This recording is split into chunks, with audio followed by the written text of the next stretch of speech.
So we are here at AMMJ Solutions, and we have an awesome night vision equipment here we're going to go over, and I'm just pumped about it, so I'm going to hand it off and send it.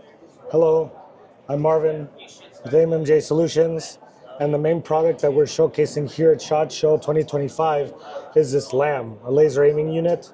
It is a visible laser, infrared laser pointer, and V-cell illuminator, infrared also. Now, the biggest features that I want to go over first is the housing. So there's a staggered aimpoint T2 pattern here with 3 positions, so you can move it forward or back depending on your mount and where you're putting it on your tools. And then on the top, I think I said we have an RMR footprint, right? Yeah, RMR on the top. Yeah, the T2 on the bottom, RMR on the top is like one of the top reasons I love this, to be honest. Okay. Carry on. Yep. And then it's aluminum, obviously, but we're looking into other materials to see what we can improve on. Also, for the adjustment or the calibration, so both IR laser and visible laser on one bench, and then the illuminator is on a separate bench because people like to mess with that. Gotcha, so the lasers are both slaved. It's a good thing to note. Yep. Output for the pointers, you have high, medium, and low for IR and 1 visible mode. And then the illuminator has high, medium, and low and off. So you can set them to however you would like it to be. Low laser, medium illuminator, or low illuminator, high laser, whatever you want.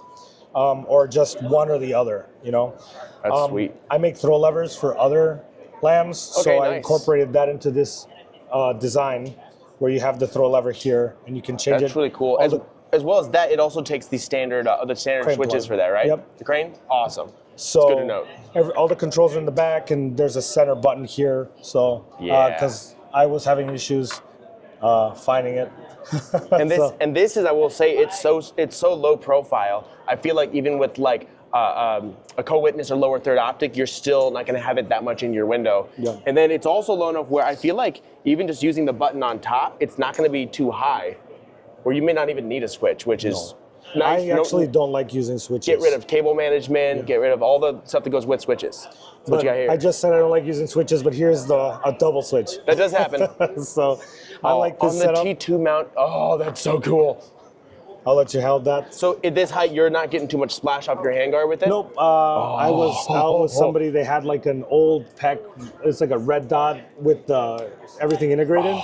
I was having a little bit of issue with that, but with this, you can kind of manage around that because you can actually adjust it higher or lower, like wherever you need it to be. So I run PCCs like most of the time at night shoot, just because it's dark, there's no flash.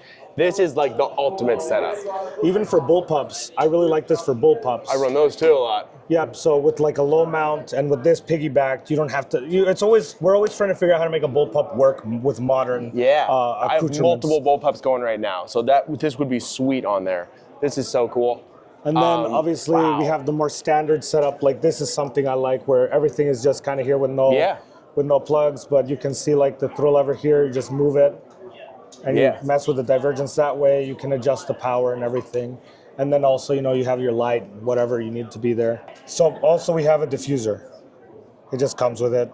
That's really nice, and I will note that I've had diffusers on other ones that do fall off and get lost. I like how secure this is. I also like that the construction of it is actually completely rubber, so it just sticks on there. You don't have hard plastic. It can't crack if it's just rubber, unless it takes a long time in the sun and cold and stuff. But I feel like doing the rubber just boot that goes there is actually a huge plus in my personal opinion. I can replace them if it's lost or ripped or whatever. Yeah, because they do get all the time, so that's key. Well, I've been on eBay before looking for a diffuser, and it's like, it doesn't cost them. So you just made a perfect one. Yeah.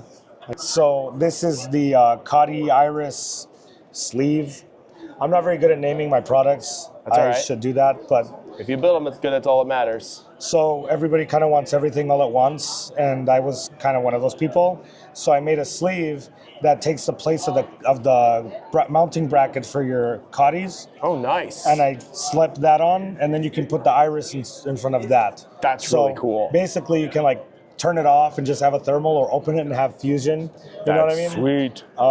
So I don't know if that matters to anybody, but it's cool to have. I think that's a really cool design.